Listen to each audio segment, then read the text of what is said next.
자, 오늘 토크쇼는 1대1 맞짱 토론 형식으로 한 100분 정도 이렇게 길면 이렇게 100분 정도 진행할 예정이고요.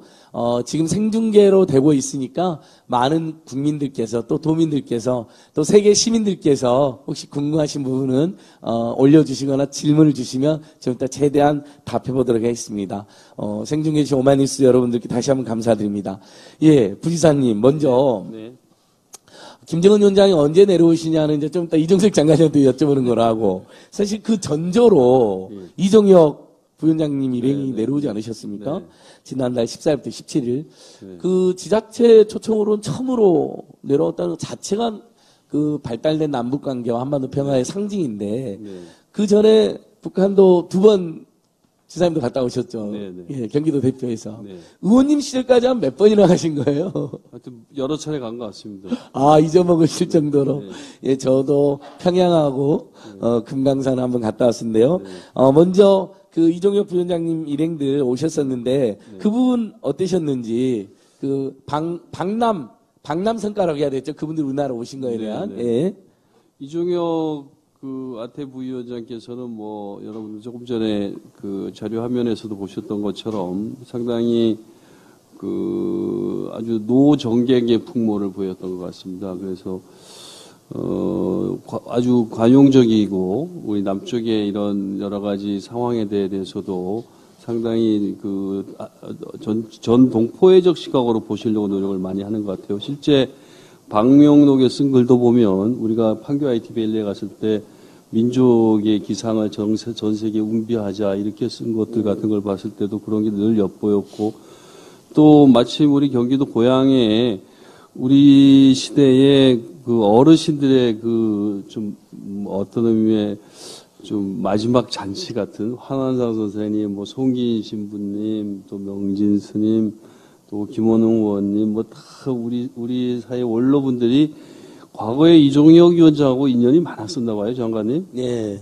예, 저도 인연이 좀 있습니다. 예, 그래서 다들 맞짱 토론이니까 바로 또 이렇게 끼어드셔서 하셔야 됩니다. 다들 뭐 엄청 많이 오셔서 이종혁 위원장을 보고 싶다. 언제 다시 보겠나. 그래서 적극적으로 경기도에 전화를 주셨어요. 그래서 경기도에서 자리를 추천해 줬는데 참 좋았던 그런 자리였었고 또 예, 이번 방문에서 사실 저희들이 좀 그 통일전선부 또 아태평화위원회 요즘 정책실장으로 그 북미 고위급 회담에 참여하고 있는 김성애 정책실장도 참석하기를 기대했었는데 오기로 한 날 비행기를 안 타서 물어봤더니 몸이 아파서라고 하는데 나중에 들어보니까 북미 고위급 회담이 곧 잡힐 것 같아서 돌아갔다라고 하는 얘기가 있었어요. 그래서 저희들 예상으로는 북미 고위급 회담도 다시 곧 열리고 다시 남쪽에 답방도 하고 북미 정상회담까지 잘 연결되어지는구나 이런 예측을 그때 했었거든요. 그런데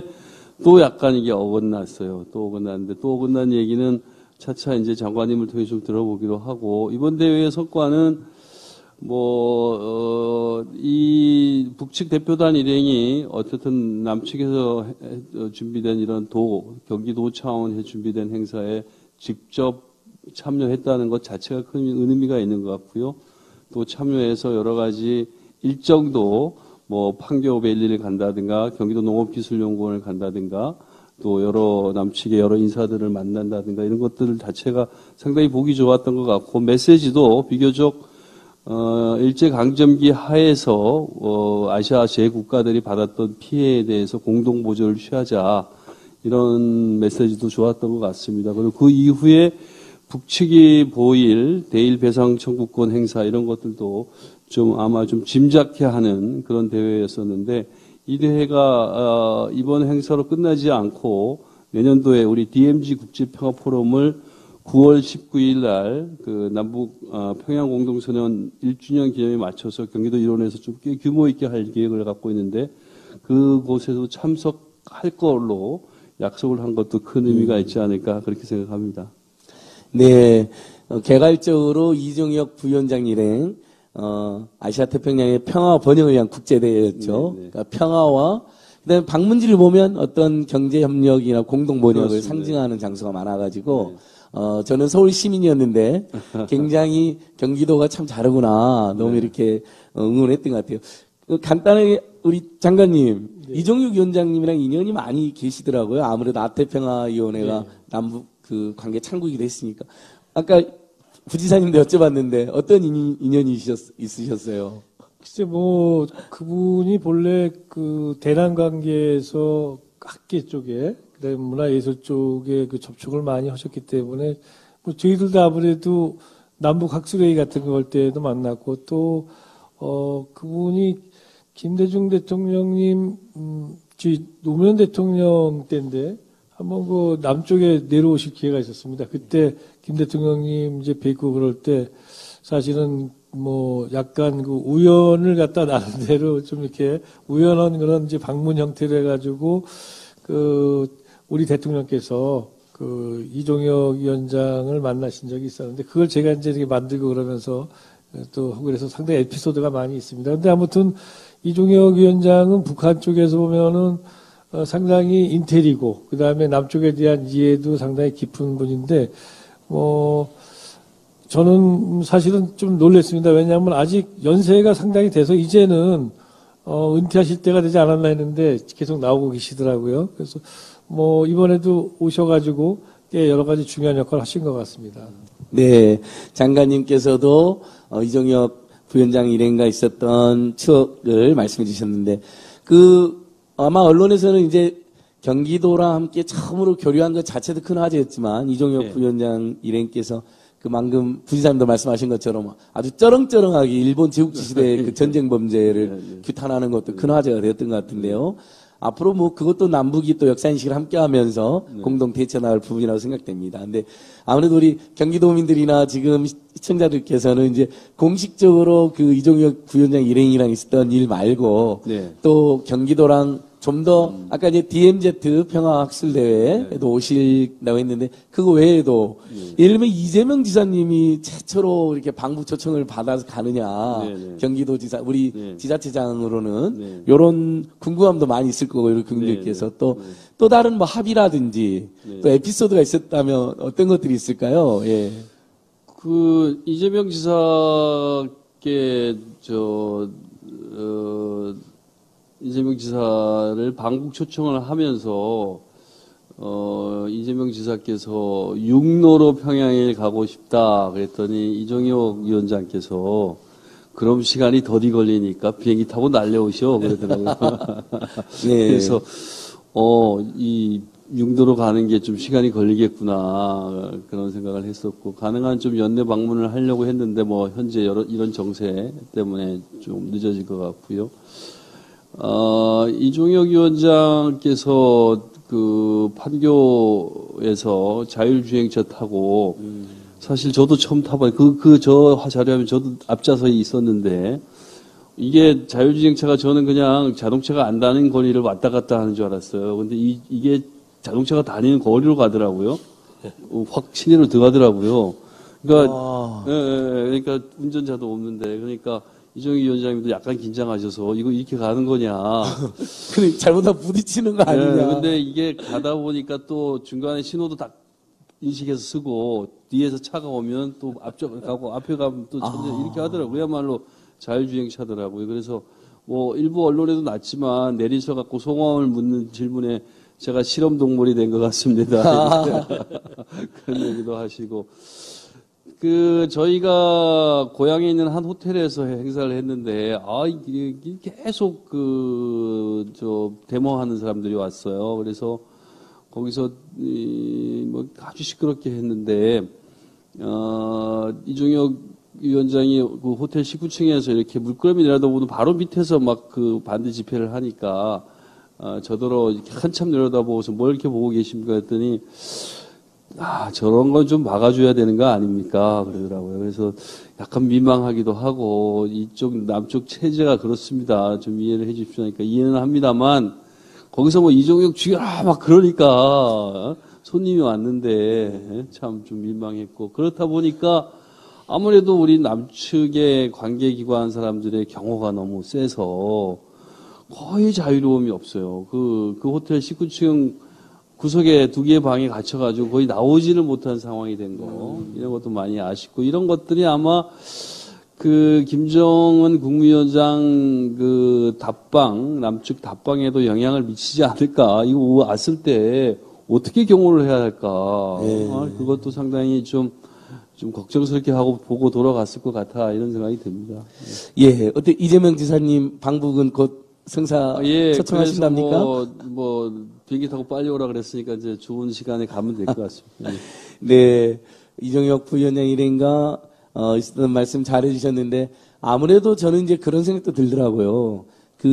오히려 이제 좀 더 장관님도 이야기해 주셨지만 우리 남쪽에서 올라간 인사들은 북한에 이번에 가가지고 그렇죠. 좀 자유롭게 다녔다는 그래서 누굽니까 정동연 정 장관님 뭐 호텔을 나가서 평양 시내까지 산책을 했다고 말씀하셔서 화제가 됐었고 그렇죠. 송영길 의원님도 네네. 굉장히 자유롭다는데 오히려 북측에서 오신 분들이 아무래도 전반적으로 저도 최근에 평양에 2차례 갔을 때 예전에 갔을 때보다 훨씬 좀 편한 느낌이 들었어요. 아무래도 그 지도자가 젊어서 그런지 저희들 이제 평양에 가보신 분들은 잘 아시겠지만 북측에 저희들 담당하는 이런 그 개호하는 그렇죠. 직원들이 예. 있거든요. 그분들도 많이 젊어졌고 상당히 여성분들이 많이 투입되고 이래서 분위기가 상당히 화기애애했고 실제 저희들이 묵는 고려 호텔에서는 뭐 완전 자유롭게 다녔고 고려 호텔에서 저쪽 나와서 우측으로 한 1km 가면 평양역이 있거든요.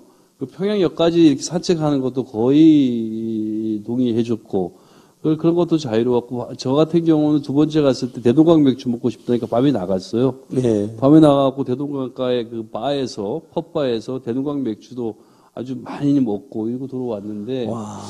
아니, 그런 거에 비하면 저도 이번에 이번 같이 온 일행 중에 송명철이라고 북측 아태 평화의 정책실 부실장이 있는데 이분이 굉장히 맥주를 좋아하세요. 맥주에 조예가 깊어요. 네, 그래서 우리 남쪽에 가면 같이 침역하자 이렇게 약속하고 왔는데 꼼짝을 못하게 해가지고 아주 선수했습니다. 장관님. 그러니까 뭐 오늘 청중들께서도 뭐 느낌이 있으시겠지만 이 남북하의 협력이라는 게 예전에 지난날 수십 년의 그런 적대와 심지어는 증오를 딛고 가는 과정이라서 사실 또 그 앞에서 우리 또 자유민주 체제에서는 또 우리 집회 시위를 보장을 해주잖아요. 못하게 할 수도 없고.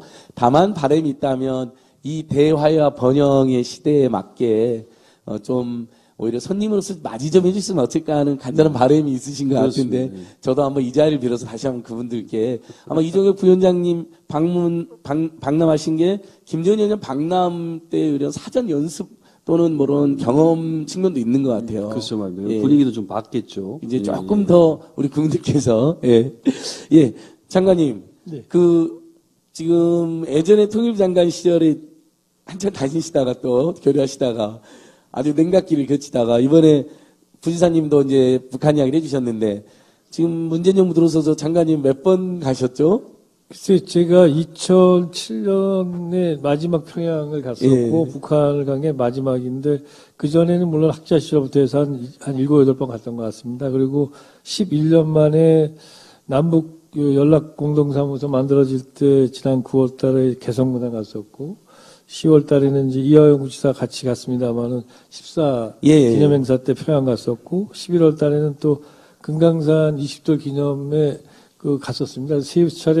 세 군데 갔었는데, 물론 11년 만에 예, 1년도 안 돼서 세 번. 가고 싶어 하는 분들이 많을 텐데, 이렇게 가다 보니까 나 어디 갔다 왔어요 하는 말 하기가 좀 미안하더라고요. 그냥 많은 분들이 가시고 싶어 하는데, 제가 그렇게 어쨌든 뽑혀간 게 한편으로 저한테는 고마운 일이지만 또 가보고 싶어 하시는 분들이 많다는 면에서 좀 미안한 일이기도 합니다. 예, 맞습니다. 방북 행사 있을 때마다 많은 우리 뭐 정부 관계는 당연히 가셔야 되지만 특히 민간 교류 운동 해오셨던 분들, 통일운동, 네. 평화운동 분들이 엄청 신청하셔가지고 선별하는 것도 애를 먹었다고 들었는데 어떻던가요? 11년 만에 3번 가셨는데 전체적인 분위기는 일단 제가 평양을 두고 말씀을 드리면요.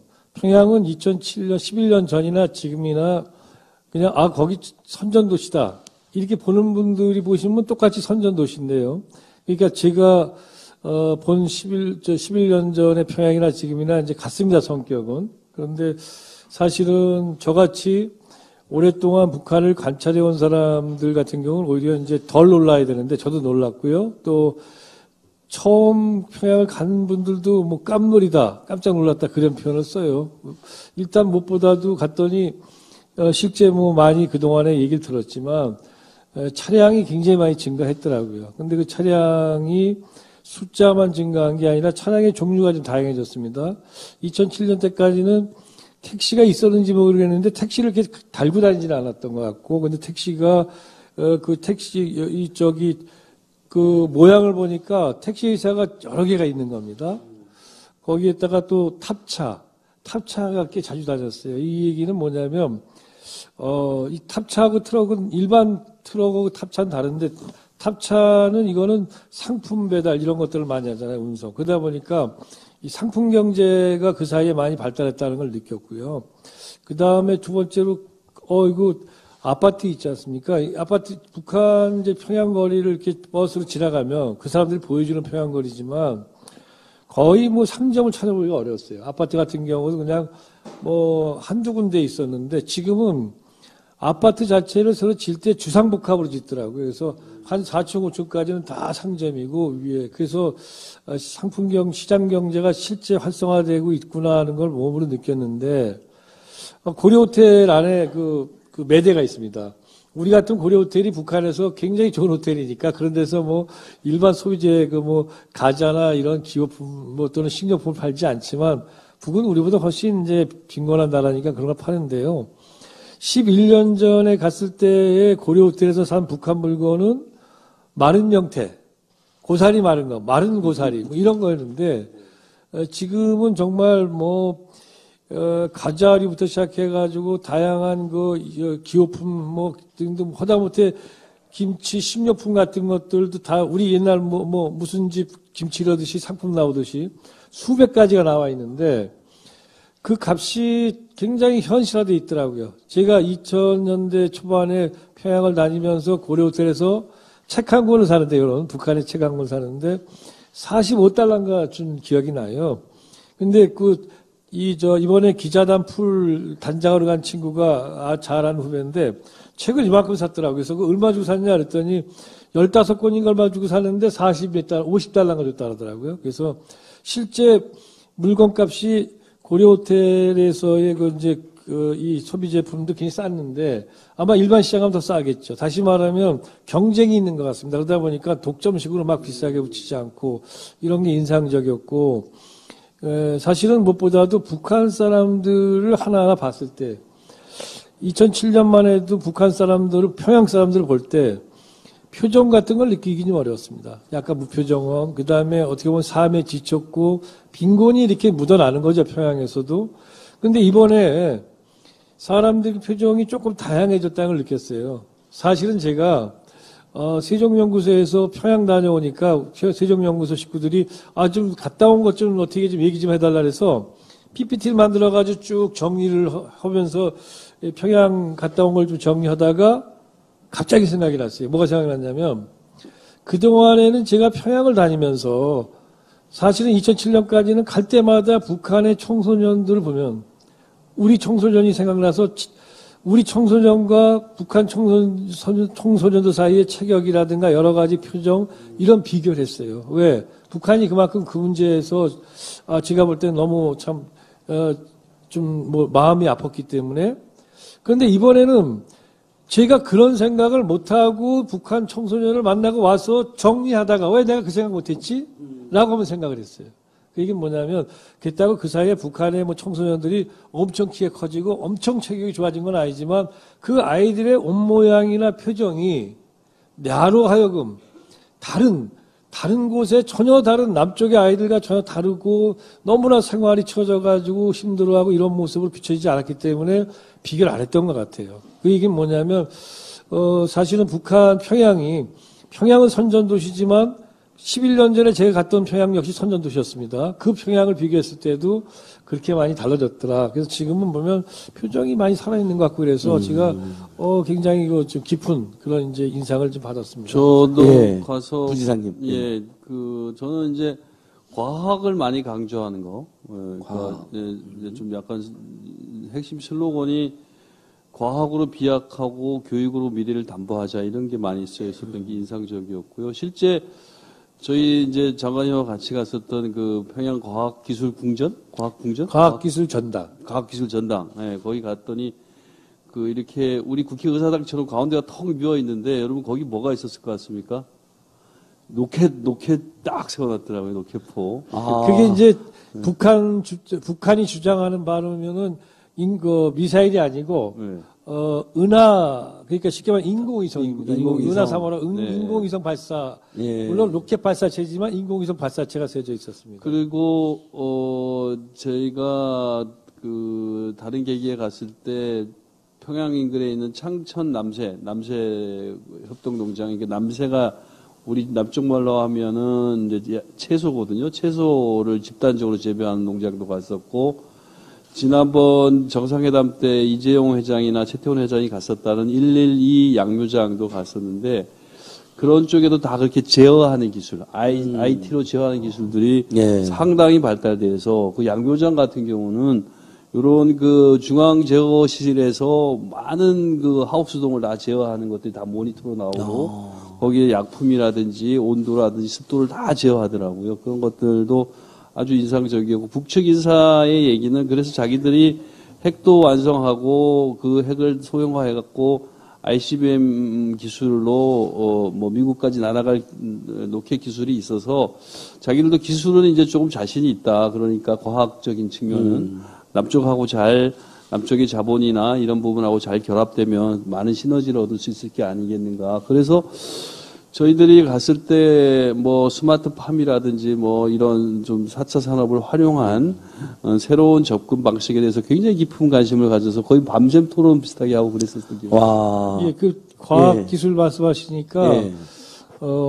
저도 생각이 나는데, 물론 북한이 지금 경제적으로 우리보다 대충 보면은 뭐 굳이 이렇게 따지기 쉬운 건 아니지만 따진다면은 1인당 국민소득 같은 경우도 한 1200달러쯤 될 것 같아요. 그냥 대충. 그러니까 우리가 거의 3만 달러 이렇게 되니까 차이가 많죠. 그러니까 북한 자체가 대단히 우리보다 훨씬 낙후된 나라라는 걸 전제를 해서 말씀드린 겁니다. 그런데 그 속에서 놀란 건 이 부지사 말씀하신 것처럼 과학기술 전당을 그게 갔는데 김정은 위원장 시절에 2016년에 완성됐고 굉장히 큽니다. 열람석만 3,000석이고 제가 느낄 때 과학의 기본 원리부터 쭉 이제 고난이도까지의 이런 여러 원리들을 설명하고 있는데 제가 과학을 엄청나게 못하거든요. 그래서 여기서 이거 봤으면 좀 내가 어렸을 때 과학 좀 했지 않았을까. 똑같은 느낌이었어요. 그런 느낌을 좀 받았는데 거기에 사실 그 자리가 쑥섬이라고 옛날 김구 선생께서 북한에서 김일성 그 당시 수상을 만나가지고 사실 남북 연석회의하고 그런 장소인데 네. 그 장소에 과학자들 위한 큰 그 아파트, 이 호텔도 만들어져 있더라고요. 그런데 그거 하나로 끝난 게 아니고 그들에 대한 과학에 대한 투자가 저희가 마지막 날 이제 오는 날, 그날 노무현 대통령께서 14선언 하시고 그 기념식수를 식물원에서 하셨습니다, 북한에. 그 식물원에 우리가 그 기념식수장 거기 했던 식수 갔었어요. 갔는데 그날 그 태풍이 와가지고 저희들 간 비행기가 뜨기가 어려워가지고 시간 늦게 오후에 뜬다 그래가지고 시간이 남았어요. 남아가지고 북한 사람들이 우리를 데려갈 데가 없으니까 그 앞에 동물원을 데려갔는데 동물원을 들어가니 우리가 동물원 가서 뭘 봅니까? 사람들 엄청 많더라고요. 근데 거기에 자연박물관이라는 게 있더라고요. 이거 역시 김정은이 지시해서 2016년에 만들었다 그러는데 자연사 박물관입니다. 그러니까 이 지구의 탄생을 갖다가 쭉 해놨는데 굉장히 큽니다. 그렇다고. 야, 이렇게 과학에 대한 인프라를 옵는 속에서 그걸 건설했어요. 그러고 또 한편 보니까 과학자 거리라는 거 있잖아요. 그러니까 북한에서 가장 높고 가장 좋은 거리에 아파트를 져가지고 그 좁은 아파트를 김책공업종합대학의 교수들한테 다 나눠줬어요. 살림집으로. 자, 과학에 대한 기본 인프라를 깔고 그 다음에 김책공대 교수진들한테 당신들 들어 살아 여기 제일 좋은 데 와서 그 대신에 뭘 하는 겁니까? 연구해가지고 성과 내는 뜻이잖아요. 제가 요걸 보고 와가지고 국내에 들어와가지고 최근에 노동신문을 쭉 찾아봤어요. 그래서 최근 노동신문 중에서 북한에서 국산화를 성공한 케이스에 대한 뭐 사례에 대한 기사라든가 또는 뭐 여러 가지 하여튼 새로운 공법이나 공정이 나온 기사들을 쭉 봤더니 거기마다 예외 없이 나오는 게 뭐냐면 김책공대 교수도 포함되는 뭐 과학원 또는 김책공대 교수들이 현장에 어떻게 가가지고 이 기계를 만들기 위해서 밤낮을 가르치고 같이 어떻게 결합됐다라는 게 반드시 나오더라고요. 다시 말해서 결국은 인프라 깔아주고 그다음에 먹고 살게 해주고 그다음에 그걸 가지고 산학연 하라 이거죠. 이게 그런데 지금 얼만큼 되는 느낌을 받았습니다. 제가 돌아와가지고 노동신문을 보면서 그래서 느끼는 게 지금은 어려운데 어려운 속에서도 상당히 미래를 준비하는 느낌을 받아가지고 이게 뭐 간단하지 않다. 지금은 저렇게 사실은 생활이 어렵거든요. 근데도 저렇게 하는 걸 보고 북한 지도자 김정은이 그 아버지 김정일 위원장하고 좀 다르다라는 생각을 그때 사실 한번 했습니다. 예. 좋습니다. 네, 지금 말씀하신 거에서 제가 이제 아주 북치 고위급 인사였는데, 지난번 평창 동계올림픽에 참석을 하고 돌아가서 이제 김정은 국무위원장과 함께 이제 평가하는 시간을 가졌나 봐요. 그 평가하는 시간에서 김정은 국무위원장이 그 고속철도, 이번에 탈선된 그 강릉 그 고속철도가 예. 어땠었냐고 물어봤나 봐요. 물어봤더니 이 사람들이 약간 이제 과거 방식으로 뭐 영어가 많이 쓰여 있고 뭐 이렇게 좀 일단 부정적 얘기를 했는데 김정은 국무위원장이 질책을 하더랍니다. 아니 그 강원도 촌에 그 산 속에 어떻게 그 철도가 놓여졌으며 어떻게 그 속도로 가며 터널은 어떻게 만들어졌으며 이런 걸 자세히 보고 와서 배워와야지 가서 그런 거 이렇게 비난이나 할 거리를 가져오라는 게 얘기가 아니었다. 이렇게 질책을 하라는 얘기를 소개하면서 자신들도 많이 서로 이제 협력하고 좋은 거 좋은 걸로 배우려고 하는 자세를 많이 갖고 있다. 이런 얘기도 했고요. 아까 동물원 말씀하셨는데 저희 동물원에 갔을 때 저희가 요즘 우리 도민 여러분이 잘 아시다시피 우리 남양주 광릉 숲에 큰 악새가 멸종돼서 없어졌잖아요. 그래서 북쪽에서 우리 그 김한정 의원님과 조광한 시장님이 강하게 요청을 하셔서 북쪽에 가서 큰 악새를 좀 달라 그랬어요. 그랬더니 북에서는 큰 악새를 클락새라고 하던데요. 클락새가 있다고 해요. 근데 북에서도 천연기념물인데 꽤 있다고 해서 보내줄 수 있다고 얘기해요. 그래서 좀 진행 중에 있는데 농담 삼아 한 얘기인데 좀 진담도 들어있는 건 뭐냐면 기린하고 교환하자. 기린. 네, 동물원에 갔더니 기린이 없더라고요. 근데 기린이 아시다시피 이렇게 그 목이 길어서 비행기로 수송을 못 한대요. 네, 그래서 사올 수가 없고 어려운 북측의 아이들에게 보여줘야 되는데 남쪽에 좀 그런 게 여유가 있으면 좀 같이 했으면 좋겠다 이런 얘기를 여담으로 했습니다. 예, 아주 지금 그 경기도와 북한의 교류 협력에서 좋은 아이디어.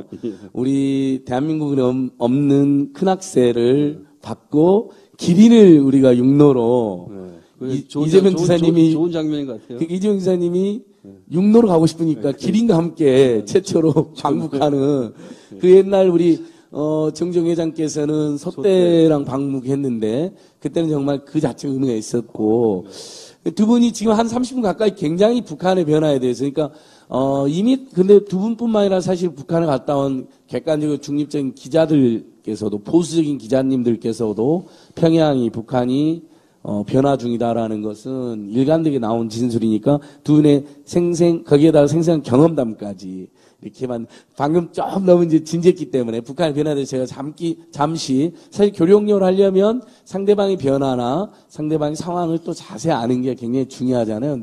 아까 우리 이종석 장관님께서 북한에 가서 이제 깜놀했다고 그랬는데 제가 깜놀한 게 아니라 처음 가보신 분들이 깜놀하기는 어렵거든요. 왜냐하면 처음 가보신 분들은 자기 기준 하나밖에 없지 않습니까?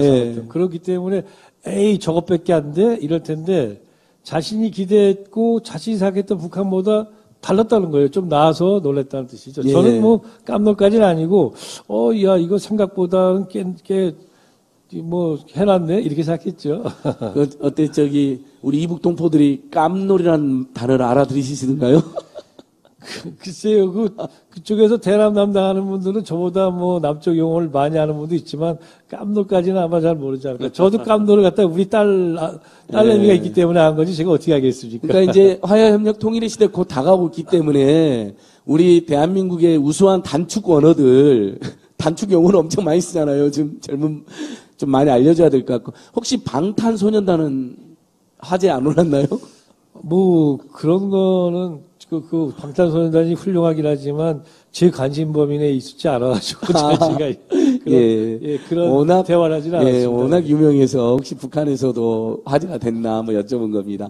예, 그래서 조금 다시 더 시작하는 코너로 네. 그래서 옥류관 냉면집 다시 한번 네, 네, 네. 이번에 내려오셨을 때 이제 경기도에서 개설하냐 이야기가 있었는데 진짜 개설하는 건가요, 부지사님?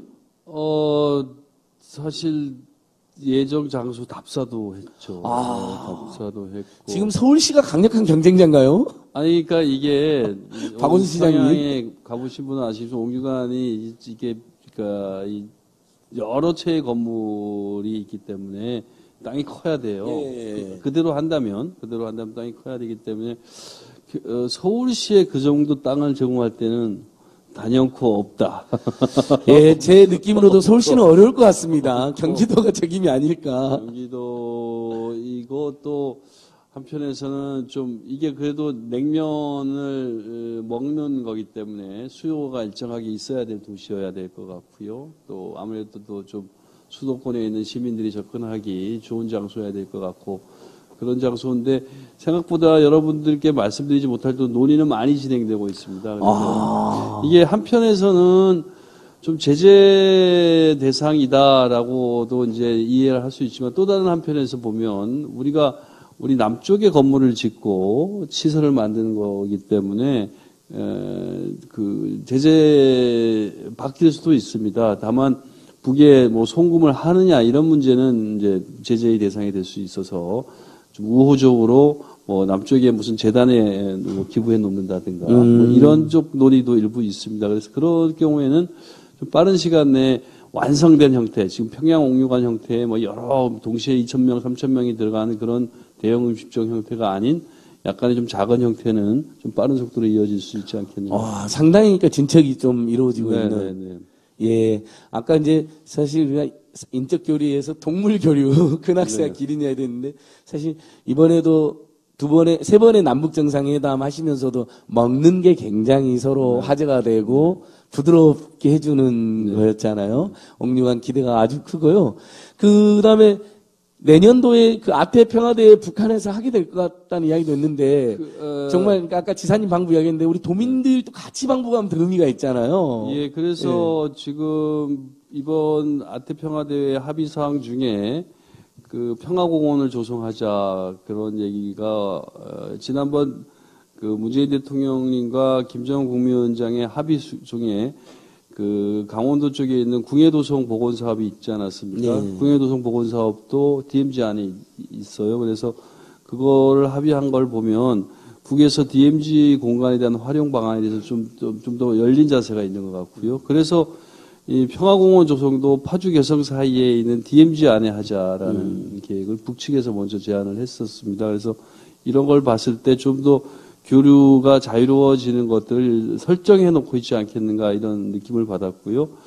특히 제가 북측의 고위 관계자들에게 좀 우리 경기도 입장에서는 가능한 빨리 좀 개성을 방문하고 개성과의 교류 협력, 관광 이것도 있었으면 좋겠다고 제안을 했더니 자기들은 아무 문제가 없다. 그러니까 개성 관광뿐만 아니라 금강산 또 심지어 요즘 이제 영향을 넓혀서 원산 갈마 지역, 또 백두산 지역까지 백두산에도 호텔을 많이 짓고 좋은 시설을 많이 만들고 있으니까 이런 데 다 남측 인사들이 많이 관광을 왔으면 좋겠다. 다만 미국과 유엔의 제재와 특히 남측의 오이사 조치 때문에 당신들이 못 움직이는 거 아니냐. 그러니까 문제의 본질은 자기들이 못 오게 하는 게 아니라 남측에서 못 가게 하는 거다. 못 가게 하는 거기 때문에 오이사 조치를 해제하는 것이 이 남북 정상 합의한 거에 취지에 맞는 거 아니냐.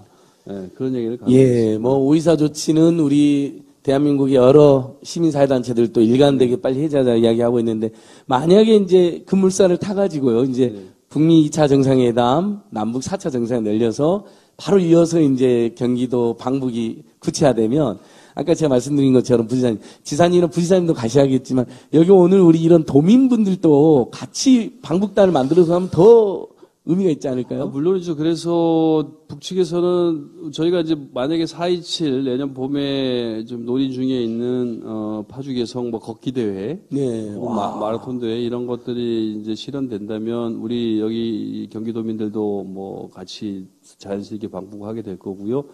북측에는 사실 이런 문제가 있더라고요. 장관님께서도 이번에 말씀드리셨는데, 너무 이제 북에서 과거에 그러니까 소위 대남 기구에서 그 이제 남북 교류에 그 담당하는 기구가 민화협인데, 북측에서도 여기가 이제 과부하 상태가 걸리면 너무 많은 인사들이 오니까, 그래서 제도를 좀 바꾸려고 한답니다. 기구 개편을 하는 모양이에요. 그래서 기구 개편을 하면서 저희들이 희망하면은 가능하면 우리 경기도도 북측의 어떤 행정자치도, 예를 들면 황해도 이런 데하고 거기가 그런 좀 개편이 이루어져서 같이 교류할 수 있는 단위가 되면 우리 경기도와 황해도가 서로 자매결연을 맺어서 자주 교류하고, 북이 특히 요즘 관심을 많이 갖고 있는 산림협력 사업, 또는 뭐 그런 그 시범농장 사업 이런 것들에 우리 경기도의 하나의 도시, 지금 여기 수원시가 북에 뭐 해주시하고 자매결연을 맺어서 해주시에 있는 산을 또 산림협력을 같이 한다든가 이런 것들을 통해서 그 소위 그냥 관광 가는 거는 관광 가는 거고, 상호가 도움이 되는 일을 중심으로 해서 많이 교류를 하는 시대가 열렸으면 좋겠고, 그런 것들에 대해서 북측도 좀 상당히 희망하는 그런 것들은 좀 많이 느끼고 왔었습니다. 예, 만약에 내년 저희 초나 봄에 방북이 가셔야 되시면 오늘 오신 분들 다 모시고 가셨으면 좋겠고, 이름 잘 적어놓고 가십시오. 예, 불가피하게 선발을 하셔야 된다면 오늘 오신 분들 가점을 주시는 것으로. 알겠습니다. 여러분 꼭 개성에 가셔서 선주교에 정말 충신정몽제 피가 붉게 남아있는지 한번 보고 와주시면 좋을 것 같습니다, 여러분. 개성에는 지금 우리 안 소장님 말씀하신 선주교 외에 송악산이라고 좋은 산이 있고, 세조 왕건릉도 있고요, 공명왕릉도 있고, 거기 이제 저희가 예전에 봤었던 저 장기산 선생님 소설 이름이 뭐죠? 장기산. 황석영 선생님 장기산의 그 무대도 거기 그대로 있고, 참고로 하나 우리 경기관광공사가 지금 하려고 하는 플랜 중에 하나가 거기까지 이렇게 우리 임진각에서 바로 갈 수 있는 그 모노레일을 깔려고 하는 것도 구상하고 있습니다. 와, 정말 환상적이네요. 그러면 저기 임진각에서 개성까지 만약 모노레일이 깔리면 그 자체로도 일자리도 엄청 창출이 되고 남북 간의 화협력도 되고 거기다가 우리 경기도민들이나 서울 시민들 또 대한민국 국민이 너무나 빨리, 사실 우리 전망대에서 보면 북한 땅이 보이잖아요. 바로 장관님 개성까지 만약 모노레일로 한 30분이면 갈까요? 네, 충분히 갈 수 있죠. 그럼 뭐 제가 서울에서 수원 오는 거 여기 오는 것보다 훨씬 가까운. 와, 장관님 개성공단 때문에 몇 번 가셨죠? 이번에도 개성 그 사무소도 가셨고. 네. 개성은 어떻습니까? 장관님 다니셨을 때. 아니, 개성은 뭐 개성공단 때문에도 우리한테 익숙하지만 그 전에 고려 도읍지였고, 또 실제로 굉장히 중요한 그런 문화유적지가 있고요. 또 전쟁 이전에는 아시는 것처럼 6.25 전쟁 때 전쟁이 끝나고 나서 우리가 불행하게 전쟁을 종료 못하고 정전이 됐는데, 그때 서부 쪽에 있는 개성은 사실은 남쪽 지역이었던 것이 북쪽을 갔고, 그 다음에 동부 쪽은 또 북쪽 지역이 남쪽으로 이렇게 되지 않았습니까? 그러다 보니까 굉장히 특수한 지역이라고 볼 수 있겠죠. 북쪽 입장에서는 뭐 수복 지역이다 이렇게 표현하는 곳인데, 그러다 보니까 문화나 이런 것들도 좀 약간 좀 남쪽 문화와 가까운 점도 있고, 또 실제로 북한에서도 그래서 개성을 남북 관계에서 중요한 기지로 좀 삼고자 했던, 이제 과거에 그랬던 일들이 여러 번 있었고, 지금도 아마 그런 생각은 가지고 있는 것 같습니다. 예, 선주교도 갔다 오셨어요? 예, 뭐 말씀하신 제가 이렇게 뭐 피 나오신 정몽주의 약간 붉은 게 있어서 그거 이렇게 보고 찍은 사진이 하나 있더라고요. 개성의 성균관. 예. 성균관도 지금 명륜동에 있는 성균관하고 똑같이 생긴 게 있습니다. 네, 똑같이 생긴 게 있고 또 개성에 그 한옥 보존 지역이 있습니다. 그 북한이 전쟁 시기에 많은 폭격 속에서 거의 평양 같은 경우 폐허가 됐는데 개성은 특이하게 그 한옥이 그대로 보존되어 있습니다. 그래서 우리 남한의 일부 단체에서 거기를 유네스코 등록을 추진하고 있는 운동도 하고 있다. 우리 경기도도 좀 많이 지원하려고 하고 있습니다. 역사에 어떻게 보면 아이러니 비슷한 건데요. 그 한국 전쟁이 일어나고 나서 곧장 51년 되면은 이제 휴전 협상에 들어가지 않습니까? 휴전 협상에 들어가면서 휴전 협상의 장소가 개성이었습니다. 개성의 레봉장이라는 이게 장소, 이 탄옥인데, 거기서, 이 공산군하고 이쪽 유엔군하고 협상을 하는데, 그때는 협상을 하면은 미군이 공습을 안 해야 되잖아요. 그러다 보니까 여기는 개성이다. 여기 협상하는 장소다 해가지고, 그 당시에는 풍선을 갖다 아주 높이 뛰었던 모양이에요. 그러다 보니까 개성 지역은 미군 공습이 그때부터 있지 않았습니다. 그러다 보니까 개성에 사실은 과거에 이 한국 전쟁 때 북한 지역의 거의 대부분 지역이 미군 공습을 인해서 그 주택들이 파괴되는데 바로 개성, 그 코앞에 있는 개성은 휴전 협상이 진행됐던 곳이었기 때문에 아이러니컬하게도 그 한옥이 남아있게 된 거죠. 그래서 그 한옥을 갖다 지금 유네스코 그 문화유산 등록을 하겠다고 이렇게 나오고 있는 겁니다. 역사라는 게 이렇게 아이러니하죠. 그렇네요. 남북 화협력 시대에 사실 남과 북이 또 많이 달라진 부분도 있는데 오히려 개성이 민족 동질성 회복의 휴전협정의 장소, 정전협정을 하는 장소였다는 뜻으로. 나중에는 판문점으로 옮겨갔습니다. 여기 옮겨갔지만 이제 꽤 오랫동안 내봉장이라는 곳에서 했죠, 개성. 여러분 이쯤에서 한번 오늘 오신 우리 청중들하고 한번 그런 상상 한번 해보고 싶습니다. 우리 수원, 경기도 소재인 수원에서 기차를 타고 임진각으로 가가지고 잠시 임진각에서 옥류관에서 평양냉면을 드시고 개성 가가지고 개성공단 재개해가지고 노동자들과 우리 남한의 자본과 북한의 노동자들 협력해서 좋은 물건 만드는 거 구경하신 다음에 선주교라든지 박연폭포라든지 다 돌고 하룻밤 주무실 분들 주무시고 아닌 분들은 그냥 또 넘어오셔가지고 또 대한민국 일상에 복귀하는 꿈 가능하겠죠, 부지사님? 그렇습니다. 평양에서 개성까지 140km더라고요. 고속도로 이렇게 달려보니까. 그리고 개성에서 판문점까지가 40km? 30km? 이런 정도고. 30km입니까? 37km. 37km. 40km 얼추 맞았네요, 대충 맞았습니다, 부지사님. 그리고 여기, 만약에 여의도로 얘기하자면 또 판문점까지도 한 20km 이렇게 가니까 저희들이 이제 금방금방 다닐 수가 있는 시대가 왔으면 좋겠고요. 근데 그렇지 않으니까 저희들이 방북할 때 이번에 장관님하고 같이 방북할 때도 공군 수송기 타고 가고 또는 북측의 영사부에 가서 비자를 받아야 가기 때문에, 중국의 중국의 베이징이나 또 심양에 가서, 영사부에 가서 또 비자 받아서 하루 기다렸다가 고려항공 타고 들어가고 이런 불편함은 이제 없어졌으면 좋겠습니다. 여러분, 우리 수원에서 임진각으로 옥류관 냉면 드시고 개성 갔다 오시는 날이 저는 내년 봄에는 오지 않을까 감히 생각하면서 여러분 한번 그 상상 함께 해주시는 의미로 박수 한번 부탁드립니다. 와, 북한 이야기, 우리 남북화해 협력이 가져다 줄 대한민국의 아름다운 변화, 한반도 아름다운 평화 이야기, 공동번영 이야기 잠깐 해도 시간이 흘렀는데요. 장관이 이쯤에서 정말 저도 예전에 대학 시절에 각 대학마다 북한의 대학들하고 자매결을 맺자.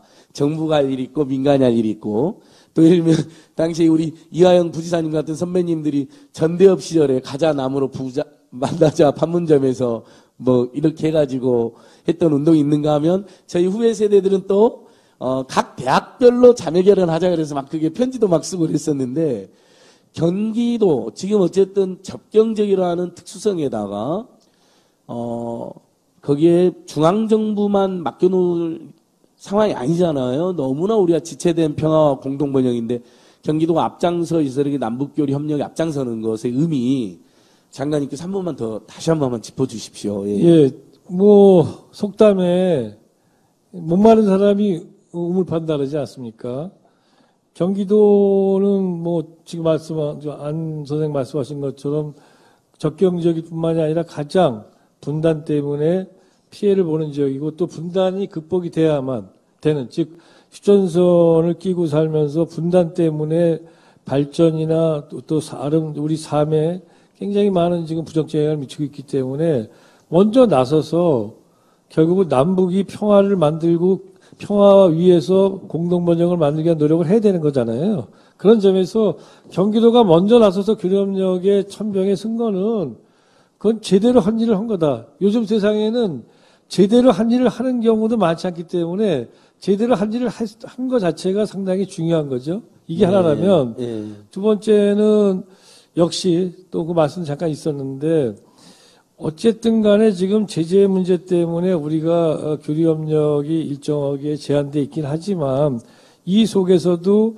남북관계의 발전이라는 것이 얼마나 소중하고 한반도에서 전쟁을 억제하는데 얼마나 중요한 역할을 하는 건 다 알고 있습니다. 그런 점에서 그런 역할을 중앙정부에게만 맡겨서는 안 되는 거죠. 사실은 지방자치단체나 시민사회에서도 풀뿌리식으로 다양한 현재 주어진 여건 아래서의 교류협력을 하기 위한 노력이 가열차게 일어나야 되는데 지금 보면은 정부가 어떻게 보면 할 수 있는지만 우리가 많이 두고 보는 것처럼 이렇게 지켜보는 것처럼 돼 있어요. 그리고 정부가 닦아놓은 길을 따라간다는 생각들인 건지 아니면 너무나 국면이 이제 예민하니까 미국과 북한이 어떻게나 보는 것 때문인지 모르지만 우리 시민사회나 지자체가 사실은 관심은 많지만은 실천은 대단히 미약한 상황입니다. 이럴 때 할 수 있는 일, 즉 풀뿌리에서 경기도 풀뿌리에서 먼저 이렇게 교류협력을 갖다가 하겠다고 앞장서 나가고 하면은 그런 것 자체가 현재 정부가 하는 일이나 한반도 평화에 부정적으로 되는 게 아니라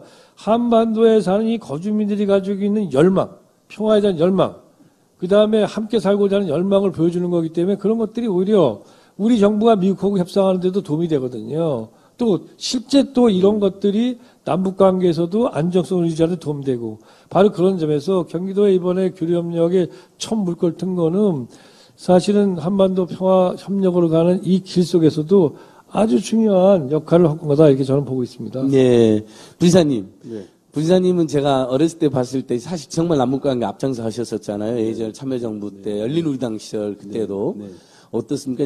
지금 이제 경기도민들과 대한민국 국민들 열망으로 지금 하는데 더 오래 전부터 연구하시고 활동하셨으니까. 훨씬 감회가 남다르실 것 같아요. 최근에 이런 평화사업 추진하시면서요. 저희는 장관님 제자들이어서 장관님한테 배웠고요. 예. 장관님 말씀하신 것처럼, 사실 남북 긴장이 좀 완화되고 해결되면 제일 수혜받는 지역이 우리 경기도 같습니다. 우리 경기도민들은 잘 아시겠지만, 우리 군사 접경 지역인 파주, 포천, 김포, 동두천, 연천, 이 일대가요, 가구 소득이 전국 평균의 2분의 1밖에 안 돼요. 의외로 상당히 상황이 안 좋게 지금까지 규제받고 산업 활동도 어려웠고 이렇게 지내왔거든요. 특히 최근에, 미군 기지도 이제 평택으로 다 집중해서 넘어가면서 동두천 같은 데는 공동화 현상까지 생기고 이런 상황들이기 때문에 이런 남북 긴장 관계가 해소되면 제일 수요 지역이 경기도가 되어 있어서 무엇보다도 반갑고요. 일례로 지금 한강하고 공동 이용을 활발하게 진행되고 있지 않습니까? 이런 것들도 우리 경기도에 좋은 기회고, 내년 4월이면 아마 공동 이용이 되고, 공동 어로 작업도 하고, 또 거기서 양질의 골재도 채취하고 이런 일도 일어날 수 있을 것 같고요. 특히 이번에 반가웠던 거는 군사보호구역이 많이 해제되지 않았습니까? 그런 것들에 대한 것들도 아주 반가운 소식이고, 특히 경기도가 좀 관심이 있고 적극적으로 하려고 하는 이번에 남북 합의 중에 황해도 지역에 시범농장 건설 사업이라는 게 있었어요. 시범농장 건설 사업이라는 게 뭐냐면 북측의 하나의 협동농장이 대개 한 500호가 된다고 합니다. 우리 남쪽으로 얘기하면 한 면단이죠. 면단위 협동농장을 경기도가 지역을 하나 지정받아서 그 협동농장을 현대화하는 작업을 하기로 한 겁니다. 현대화하면서 주택도 개량하고 거기에 들어가는 이런 하우스 농법도 하고 또 양묘장도 해서 또 산림 녹화도 하고 이런 것들을 종합적으로 하기 위한 시범농장 건설 사업을 하기로 했는데요. 지금 어떻든 제재 국면하에서 이게 막혀서 지난번 저희가 평양에 갔을 때 북측에서 상당히 실망하더라고요. 이거 빨리 좀 왜 안 되냐. 이렇게 하면 서로가 좋을 텐데. 왜 우리가 좋으냐면 우리가 이제 남측에서도 스마트팜 하려고 하는 기업도 많고 또 아까 말씀드렸던 4차 산업에 맞는 여러 가지 다양한 그 모델 작업들을 좀 하고 싶어 하는데 남쪽에서는 스마트팜 시범 사업을 하기가 굉장히 어려워요. 농민들도 반대하고 그러셔서. 북측에 그런 스마트팜 사업도 하고 그렇게 되면은 남쪽 기업도 자기들 농업 기술도 선보이고 또 주택 개량을 하기 위해서 다양한 무슨 태양열 패널이라든지 또 패널제 가구라든지 이번에 유진벨 재단하고 SY 패널 해서 같이 제재에서 풀렸거든요. 예. 결핵 환자 보호 때문에. 예. 그랬을 경우에 유진벨 재단도 자기들이 할 수 있는 기술을 많이 선보일 수 있는 계기가 돼서 매우 반가워했거든요. 그와 같이 우리 경기도 내에 있는 여러 가지 다양한 소기업, 중소기업들의 진출에도 많은 활발한 도움이 될 거고 그러니까요. 이런 것들이 예. 많이 이루어지는 그런 계기가 될 거라고 생각합니다. 가끔 이제 제 주변에 있는 분들도 이 남북한 협력 시대가 돼가지고 이제 한반도 공동 번영인데 중국이나 미국 기업이 먼저 들어갈까봐 막 그걸 걱정하는 분들이 벌써부터 있더라고요. 예. 그래서 안 그래도 그런 얘기 많이 하더라고요. 북에 아시다시피 미국의 카길도 사전 답사를 갔다고 예. 여러 회사들이 광물 관련 회사들 많이 지금 요즘 북측하고 접촉하고 있는 모양인데 북에서는 어떻게 하든지 간에 남측 기업하고 협력하는 걸 굉장히 중요하게 생각을 해서 예. 그래서 이제 저희가 이제 장관님한테 여쭤보고 싶은 게 이 제재 국면에 대해서 이 제재 국면에 북쪽에서 남측이 성의를 보여야 되지 않느냐 이런 얘기를 많이 하고 또 그 과제를 한편에서는 경기도도 먼저 좀 해봐라 이렇게 얘기를 해요. 근데 거기서 이제 상의할 때는 돌아와서 그럼 그렇게 한번 해보겠습니다. 그렇게 하고 내려와서 조금 통일부하고 협의를 하면 하나도 못 보낸다. 이러고 있으니 그러니까요. 북측도 실망스럽고 우리도 이 제재 국면 하에서 한 단계도 진행하기 어려워서 이 제재 국면이 갖는 게 지금 북미 회담 혹은 남측에 김정은 위원장이 방문하는 것과도 매우 밀접한 관련이 있습니다. 그런 거에 대해서 한번 장관님 의견을 여쭙고 싶어요. 자연스럽게 현 통일부가 교류협력이나 이 공동번영에 좀 미온적이라는 지적도 하는 분들 봤거든요. 있죠. 예. 전 통일부 장관님으로서 어찌하면 좋을까요? 이 상황을. 일단 그런 지적들에 대해서 한 부분은 이제 받아들일 부분이 있습니다. 이제 지금 유엔 제재 하에 북한이 있는데 그 제재 국면을 넘어서기는 어렵죠. 그렇지만 남북 간의 철도나 산림 협력이나 이런 것들은 우리가 북한 경제를 직접적으로 도와주는 게 아니고 어떻게 보면 남북 관계의 기본적 발전을 통해 가지고 전쟁이 없는 상황, 그다음에 한반도의 미래를 위한 어떤 인도주의적 또는 미래를 위한 산림이라는 거는 협력해봤자 50년 정도나 돼야지 효과가 나오는 거니까요. 이런 걸 위해서 하는 거라면 포괄적으로 유엔의 어떤 제재에 대한 예외적 조치 같은 걸 취해받아야 되는데 그거에 대해서 보다 열심히 그 노력을 하지 못했다라는 왜 국민들이 열심히 노력했다고 보지 않으니까 그거는 저는 분명히 반성하고 또 나름대로 이 어려운 국면에서도 정부가 지금 더 치고 나가야 된다고 생각을 해요. 근데 한 가지 이런 거를 전제로 해서 또 하나 좀 어려운 점이 있는 거는 또 이해하는 것은 어떤 거냐면 이게 지금 문재인 대통령께서 역사적으로 지금 이 정말 결정적인 비핵화 국면에서 미국과 북한으로부터 중재자라는 그런 역할을 이용을 받았어요. 다 아시는 것처럼 실제로 공개적으로 그렇게 얘기하고 있습니다. 트럼프 대통령은 중재자라는 표현을 썼고 그 다음에 김정은 위원장은 수차에 걸쳐서 노동신문과 중앙텔레비에 아주 나왔습니다. 뭐라고 나왔냐면 북미 정상회담을 이렇게 성사시키는 데에 문재인 대통령이 해준 노력에 대해서 사의를 표시했다. 김정은이. 이쪽 중재자입니다. 이 중재자라는 역할이 외교적 위상도 강화시키고 좋은 것 같은데 문제는 뭐냐면 우리가 그 얘기는 한편으로 미국이나 북한, 특히 미국을 설득을 하고 있다는 뜻이에요. 일정하게. 물론 우리 능력에 미국이 설득을 쉽게 당하지는 않지만 열심히 하고 있지 않습니까? 그러다 보니까 우리가 미국이 생각하고 있는 그런 제재에 대한 그런 바운다리, 제일 범위가 있는데 그걸 뭔가 벗어나서 뭘 한다라고 치고 나가는 게 우리 정부 입장에서는 지금 중재를 가장 핵심적인 비핵화를 중재한다는 이것 때문에 이른바 트럼프 대통령이 삐지면은 좀 문제가 생기잖아요. 이런 문제가 지금 발생해 있어요. 그러다 보니까 한편으로 중앙정부 수준에서는 막 치고 나가기가 좀 어렵게 되어 있습니다. 바로 이래서 필요한 것이 지방 자치단체나 시민사회가 뭔 소리냐 이게 왜 우리가 무슨 뭐 그 경제협력 북한에 대해서 경제적 지원해 주는 것도 아니고 당장 먹고 살게 해주는 것도 아니고 남북관계 기본관계 만들고 미래에 대한 인도주의 문제인데 이것도 못하게 하는가라고 마구마구 그냥 달려들어야만 우리 중앙정부가 그 미국한테 가서 봐라. 저렇게들 지금 국민이나 지자체가 저러는데 내가 이거 하나도 안 들어주고 말이지 못하게 계속 막으면 뭐 트럼프 대통령도 선거에 신경 쓰시는 것처럼 나도 그 정부 운영 못하겠다 말이야. 이렇게 나갈 수 있는 거거든요. 그래서 역할 분담. 다시 말하면 중앙정부가 하지 마세요 해서 하지 않는 게 아니라 치고 나가는 그런 힘을 보여줌으로써 중앙정부가 미국하고 얘기할 수는 거리를 줘야 되는데 그게 좀 안 되고 있다. 오히려 전 그게 좀 아쉽습니다. 예. 굉장히 중요한 말씀이시니까 현재 대한민국 정부에서 이제 한반도 운전자든 동북아의 이제 균형자 편도 생각했는데 중재자로서 남북 간의 화해 협력, 특히 북미 관계 가운데쯤에서 또 비핵화보다 앞서가서는 안 된다는 또 미국 쪽에 워낙 강력한 지적이나 일부 또 우리 국민들 보기에는 좀 과하다 싶을 정도 방해까지 있는 상황에서 중앙정부의 그런 어려운 처지, 특히 문재인 대통령의 그런 상황을 잘 고려해주고 존중하되 오히려 지방정부나 시민사회가 계속 이것도 못한다는 말이냐라고 치고 나가야 된다 하면서 우리 경기도가 지금 앞장서고 있는 경기도 차원의 남북 경제 협력과 교류 협력의 의미를 부여해 주셨고 저는 이미 이게 신뢰로 사실 우리 오늘 오신 분도 알겠지만 남북 철도 협력 처음에 뭐 유엔사에서 잠시 공동조사도 안 된다고 해가지고 좌절돼가지고 우리 국민들 큰 충격에 빠졌었는데 어떻게든 중앙정부도 그렇고 코레일 쪽이나 철도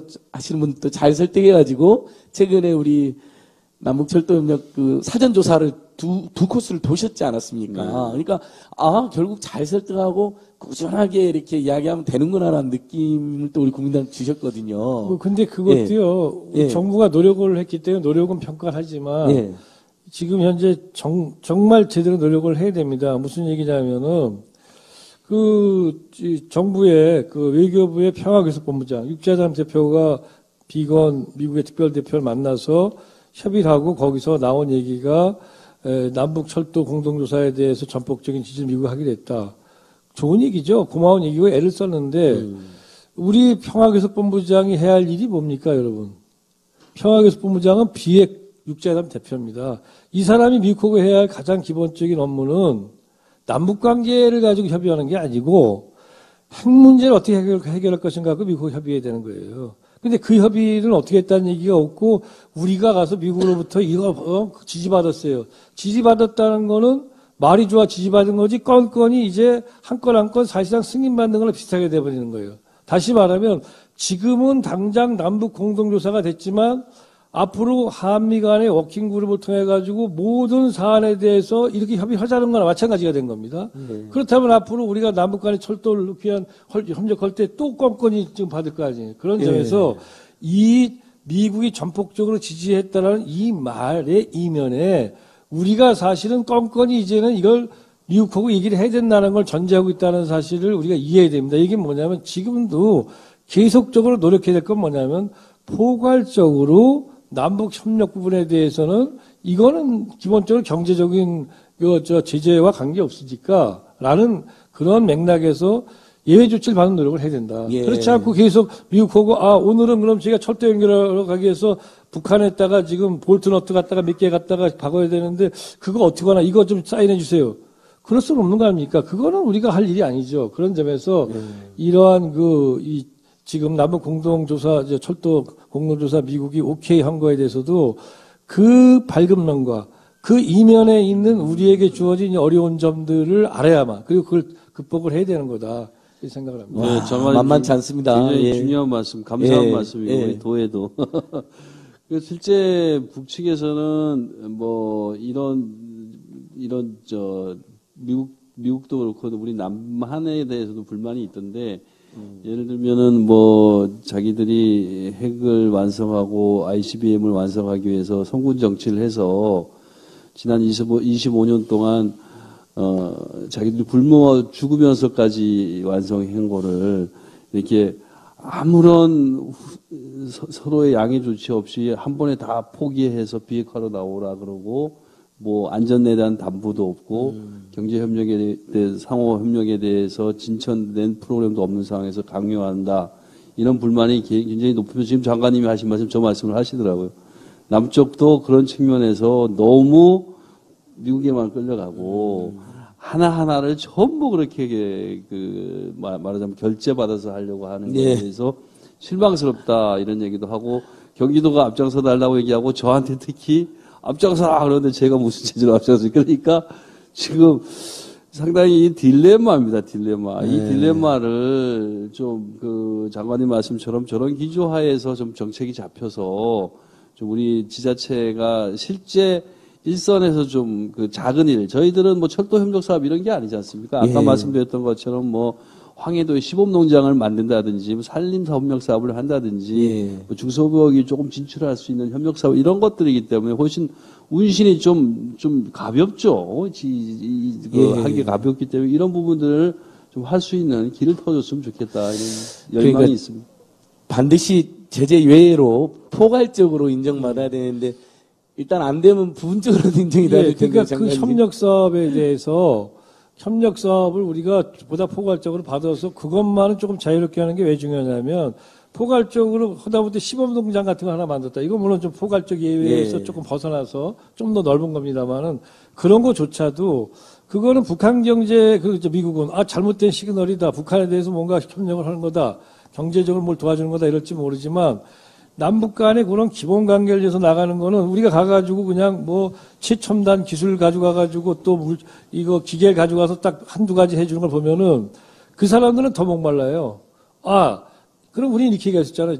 제재만 해제되면 이게 이런 것들이 그냥 다 들어가는 거다, 너희들. 그럼 북한은 그야말로 바로 이런 것들이 들어가서 북한하고 협력하게 되기 때문에 엄청난 북한의 미래가 열린다라는 거를 더 보여주게 되고 지금 북한 간부들은 제재 해제에 지금 열망을 갖고 있어요, 정말. 왜냐하면 그들의 지도자 김정은 위원장은 아버지 김정일 위원장하고 달라요. 아버지 때는 허장성세로 강성대국 주장하고 목표를 크게 제시한 다음에 그거 달성할 길이 없잖아요. 뭐 능력이 안 되고 자원이 없으니까.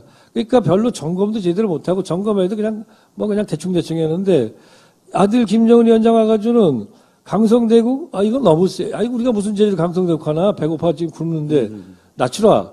갑자기 북한에서 강성대국이 2014년에 강성국가가 됐습니다. 그러니까 전 수령이 말한 강성대국을 갖다가 강성국가로 알게 모르게 낮출 수 있는 사람은 누구밖에 없습니까, 여러분? 그건 김정은밖에 없잖아요. 그래 놓고 그 대신에 목표를 제시하면은 목표를 반드시 점검하는 거예요.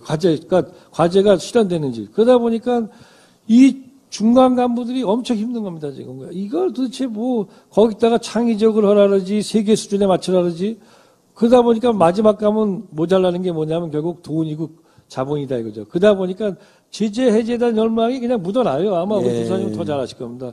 그런 사람들한테 조금 가서 맛배기로 우리 협력하면 이렇게 된다 보여주면 정말 진짜 제재를 위해서 결단하지 않을 제재 해제를 위해서는 자기들이 더 큰 결단을 해야 된다는 생각을 할 수도 있어요. 예를 들어. 그렇기 때문에 남북 관계에서 조금씩 오가면서 협력, 그것도 무슨 대폭적으로 하는 것이 아니라 상대와의 관계를 갖다가 만들어내기 위해서는 경제적으로 물건이 좀 가는 거를 이런 식으로 붙잡아매면 오히려 그 역효과가 난다. 이렇게 생각을 합니다.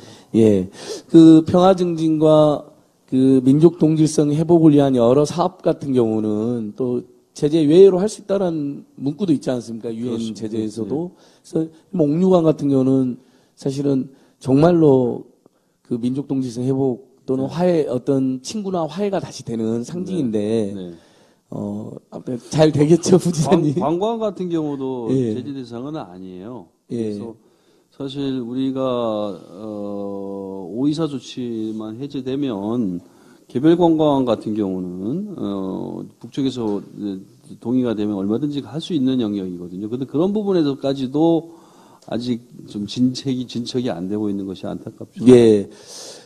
오늘 사실은 경기도와 우리 오마이뉴스랑 제가 이 행사를 준비하면서 제가 요즘 이제 방송에 좀 많이 나가는 편인데 개그맨들하고도 방송하는데 개그맨보다 제가 조금 웃기다게 저를 섭외했는데 주제가 워낙 그 우리 남북화해 협력 또 한반도 정세가 엄중하다 보니 웃으면서 할 수 없었던 점들 여러분 감히 용서해 주시고요. 장관님, 그럼 이쯤에서 조금 더 하나 더 치고 들어가겠습니다. 그럼 결국 오늘 우리 오신 우리 도민들도 지금 생방송을 시청 중이신 대한민국 우리 국민들과 세계의 평화를 영원한 시민들도 결국 이 제재냐 비핵화냐 협력이냐 교류냐 요것 때문에 우리가 이제 굉장한 어려움이 있는데 빨리 트럼프 대통령 김정은 위원장이 2차 북미 정상회담 하고 그다음에 남북 간의 4차 정상회담 이게 이제 순차적으로 무엇이 먼저일지는 모르겠지만 둘 다 동시에 빨리 진행되는 염원이 큰 거잖아요. 예. 어떻습니까, 장관님? 장관님 그런 방송에서 그 질문 많이 받으셨어요. 제가 들어보니까 올해 안에 답방하시냐, 김정은 위원장 어떨 것 같습니까? 그다음에 트럼프 대통령은 분명히 본인이 좋아하는 그 트위터에 김정은 위원장은 사랑에 빠졌다고 중매자는 문재인 대통령이잖아요. 예. 근데 중재자이시면서 어떨 것 같아요? 그 만남들이. 예, 저는 제가 사실은 11월 중순 이후에는 방송에 뭐 라디오 인터뷰 주사도 안 했던 것 같습니다. 왜냐하면 제가 뭐 한번 썰전에 나가서 북미 정상회담 이후 직후에 하도 여러 가지 비판 여론이 많아서 북한이 곧 어떤 조치를 얼마 내에 할 것 같다고 했다가 잘 안 됐어요. 그래서 제가 사과도 했습니다. 그런데 제가 왜 이 말씀 드리냐면 제가 공부하는 후배들한테 항상 얘기하는 것이 단기적인 전망하지 마라. 이렇게 얘기를 하거든요. 근데 지금 현재 한반도 정세는 조금 우리가 자존심은 상하지만 남북 관계가 굉장히 상황을 많이 만들어내고 있지만 북미 관계가 규정력이 더 큽니다. 아시는 것처럼.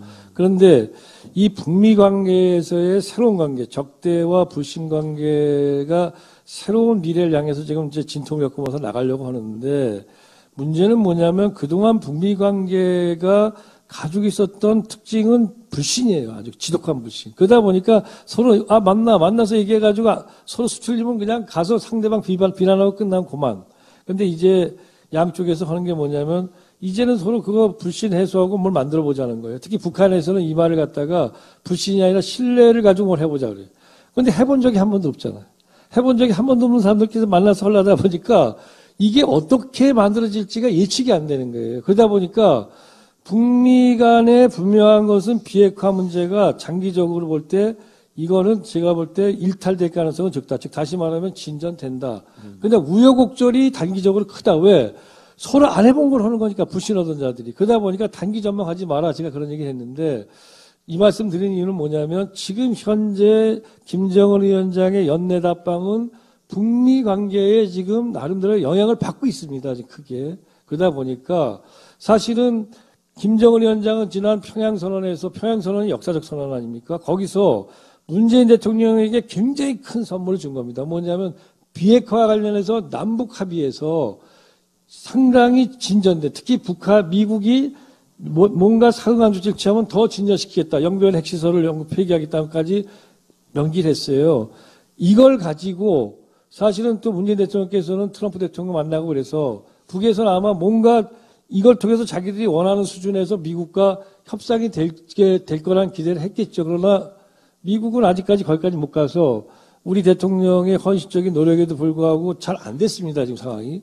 그렇다고 지금 북미 간에 아무것도 안 하는 게 아니라 합의를 위해서 가는데 서로 간에 아시는 것처럼 좀 안 맞고 있는 거죠. 이런 것들이 안 맞는 상태에서 우리 정부 입장에서는 안 맞으니까 그러면 연내 답방이라는 계기를 통해서라도 이걸 한번 좀 그러면 북미 간에 뭐 이 타결을 보는데 좀 도움되는 이벤트를 만들어 보자고 생각하는 거고.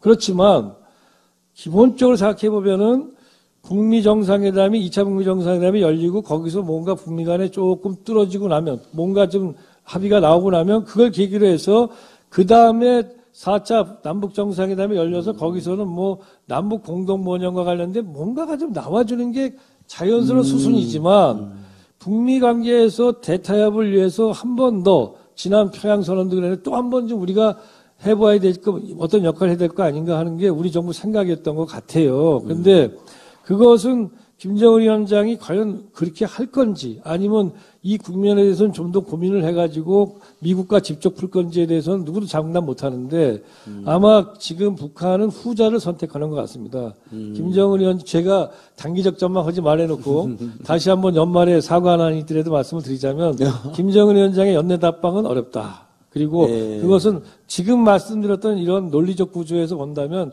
이건 뭐 지금 당장 뭐 시간이 얼마 안 남았고 뭐하고 이런 문제가 아니라 김정은 위원장의 기본적인 전략적 구상에서 남쪽과 약속, 그 약속도 가까운 시일이라고 그랬고 문 대통령께서 말씀하신 것처럼 특별한 경우가 아니라면 연내 답방이라고 했지 않습니까 그때. 근데 사실은 지금 특별한 경우가 발생해 있는 것이죠 지금 북미 간에. 그래서 북미 간에 일단은 어느 정도 타협을 보고 나서 이게 북미 간에 이걸 하고 나서 이제 그 다음에 남북 정상회담으로 이어지는 수순으로 가려고 하는 거 아닌가. 어쨌든 간에 분명한 건 연내 답방은 어렵지만 연내 답방이 안 됐다고 굉장히 큰 문제가 발생하는 거 아닙니다. 그거는 연내 답방이어도 되고 안 돼도 되는 거였고 다만 연내 답방이 아닌 이상은 오히려 저는 북미 정상회담이 먼저 열리고 그리고 거기에서 일정한 타협이 이루어진 다음에 그 다음에 우리 4차 남북 정상회담이 서울 답방 김정은 위원장 답방이 이루어졌을 때는 좀 남북 공동 번영과 관련된 여러분 지금 판문점 선언을 4월 27일 했을 때 남북 간의 기본 관계, 남북 간의 평화 군사적 긴장 완화, 평화 체제 문제까지 얘기했지만 마지막 꼭자를 우리가 거기다가 집어넣었어요. 이게 뭡니까? 그게 공동 번영이잖아요. 교류협력. 경제협력, 일반 교류협력을 못했다 이거죠. 그거를 올 가을에 놀라 그랬지만 올 9월 달에도 그게 어려웠잖아요, 상황이. 그렇다면 다음번엔 이게 조금 들어가야 된다. 그렇다면 오히려 차제에 너무 그렇게 우리가 아니 뭐 김정은 위원장이 서울 답방이라는 데서 가까운 시일 내니까 내년 봄 정도 안에 오면 되는 것이고 그 안에 북미 간에 협상 타협을 하는데 우리 정부가 뭔가 중재자로서 우리 밑에서 많은 노력을 하면 되는 거 아닌가.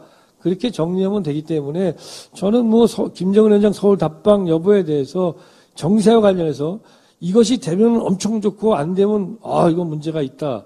이제 그렇게 정리되는 지금 상황은 아니다라는 걸 말씀드리고 싶습니다. 평양에 갔다 부지사님. 왔던 그런 최근에 북측 인사를 자주 만났던 소회로서는 이 주제와 관련해서는 북측에서는 그야말로 이런 여러 가지 이벤트를 통해서라도 제재 해제, 제재 완화를 간절하게 기대하는 것 같습니다. 그래서 답방을 할 것이다, 혹은 북미 고위급 회담을 할 것이다, 혹은 북미 정상회담을 할 것이다 이런 액션 시도를 표시하고 거기에 따라서 그러면은 우리가 액션을 하니까 니네는 어떤 내용들을 가지고 이걸 채울 것인가에 대해서 반드시 제재 해제 내진 제재 완화가 이 부속적으로 따라가지고 합의에 들어가야 된다. 이런 것들을 여러 차례 시도를 하는 것 같아요. 그리고 그만큼 북측에서는 좀 간절해 보입니다. 이 제재의 뭐 위력이랄까 효과가 좀 영향을 미치기 시작하는 것 같아요. 사실 좀 북의 식량 문제도 좀 어려워지기 시작하고 이런 여러 가지 상황이 있어서 좀 북측에서는 좀 간절함이 있어서 이런 것들이 좀 전반적으로 김정은 국무위원장의 뭐 남측 방문이라든지 또 북미 고위급 회담이라든지 북미 정상회담에 연계되어 있는 중요한 사유가 아닌가 이런 생각을 했습니다. 또 하나 말씀드리면 그래서 그래도 약간 희망적인 것은 뭐 며칠 전에 미국 국방부 쪽에서 내년 그 독수리 한미연합 군사훈련을 유예한다라는 이제 얘기가 있었기 때문에 그것은 북한으로서는 굉장히 중요한 겁니다. 북한이 만약에 한미연합 군사훈련 같은 것이 재개되면 북한이 지금 경제에 완전히 집중하고 올인하고 있는데 다시 그 경제 수십만 명의 군인들이 지금 건설 현장에 나가 있습니다. 청년 돌격대들이 다 건설 현장 나가 있는데 그 사람들이 다 전쟁 준비로 돌아서야 되기 때문에 북한에서는 결정적 타격을 받는데 일단 한미연합군사훈련이라는 걸 계속 이제 유의하기로 했다는 점. 거기다가 아시는 것처럼 존 볼튼 백악관 국가안보보좌관이 북한이 비핵화의 성과가 있으면은 제재 해제를 할 수 있다. 물론 그때 제재 해제는 완전한 건 아니지만 단계적으로 할 수 있다는 뜻 같습니다. 이 얘기는 과거 완전한 비핵화 아니면 안 돼라는 거 좀 다르잖아요. 그렇다면 북한도 원하는 게 뭐냐면 제가 생각할 땐 지금 당장 오늘 내일 제재를 한 단계라도 완화하는 게 아니라 북한이 이러이러한 나름대로 조치를 취하면 미국이 그쯤 되면 우리가 그래 제재 1단계라도 완화할게 라는 신호를 줘야 되는데 그게 이제 안 맞는 거란 말이죠. 그러다 보니까 여기서 조금만 더 나름대로 서로 간에 조금 더 한 발짝씩 더 나가고 또 우리 정부가 좀 뭔가 창의적인 좀 아이디어를 내서 중재를 한다면 또 한 단계 진전할 수 있지 않을까 하는 또 희망도 가져봅니다. 정말 중요한 순간들입니다. 이 분단과 전쟁과 적대로 70년을 가까이 보냈는데 남북 관계도 그다음에 우리 장관님께서 혹시 우리가 조금 자존심 상한 면이 있다 하더라도 한반도 정세에 더 규정력이 있다는 북미 관계에도 엄청난 지금 변화가 이루어지고 있는 것인데 제 개인적으로도 연내 답방하면 참 좋겠다고 밤마다 평화를 위한 기도를 했던 건 사실입니다만 장관님 말씀이 정답이라고 저도 생각하고 있었어요. 왜냐하면 아마 우리 여기 오신 도민 여러분들도 그렇지 않습니까? 70년 전쟁과 냉전을 종식시키는데 올해 안에 오시면 좋겠지만 그게 2차 북미 정상회담에서 더 결정적인 화해나 협력이 이루어져가지고 4차 정상회담 1월 중순에 만약에 하면 아니면 2차 북미 정상회담 후에 또 하면 어떻습니까? 되돌이킬 수 없는 평화와 번영의 길로만 간다면 우리가 뭐 한두 달을 더 기다릴 수도 있고 경우에 따라서는 두세 달도 기다릴 수 있는 거죠. 분명한 것은 남북과 북미 간의 화해와 협력으로 반드시 가야 된다. 우여곡절에도 공동운영 가야 된다는 생각을 해보게 됩니다. 그래서 이쯤에서 저희가 너무 정말 이정석 장관님, 이하영 부지사님 진지하시잖아요. 그만큼 우리 한반도 평화와 우리 결의 공동변형에 대한 평생을 애써주신 분이라서 조금 개그도 섞어갈 겸 할 법한데도 아까 기린 이야기 말고는 어느 재밌는 이야기는 없었던 것 같아요. 깜놀하고 기린 이야기.